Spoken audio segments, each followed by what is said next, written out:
এত গরম আর সহ্য হয় না রে ভাই, সহ্য করতে পারিনি। এক তো টিনের ঘর, 2 নম্বর কারেন্ট নেই, আর গরিবের তো এসি নিবার স্বপ্ন থাকে, স্বপ্নটা পূরণ কোনোদিন করতে পারবো কি আমি জানি না। তো তোমরা যদি আমার পাশে থাকো, তোমরা যদি দোয়া করো, নিশ্চয়ই একটা ঘর করে এসি নিতে পারবো, তাই তো নাকি বলো? জীবনে আর কষ্ট সহ্য করতে পারছি না, আর এত কষ্ট সহ্য হয় না।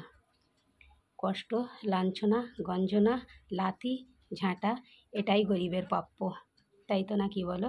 এটাই প্রাপ্য, এটাই পাওনা, এটাই পাই, এটাই পাই। লাথি ঝাঁটা, অপমান, লাঞ্ছনা, গঞ্জনা এটাই পাই। ভালোবাসাটা কম পাই, কারণ কেন বলো তো? গরিব বলে, সেই কারণে ভালোবাসা কম আমাদের। কিন্তু একজন আমাদের ঘরে খুব ভালোবাসে, সেটা কে বলো তো? আমার আল্লাহ পাক। যার কেউ নেই, সবাই বলে না যার কেউ নেই তার আল্লাহ আছে, অবশ্যই আমাদের আল্লাহ আছে, তাই তো নাকি বলো?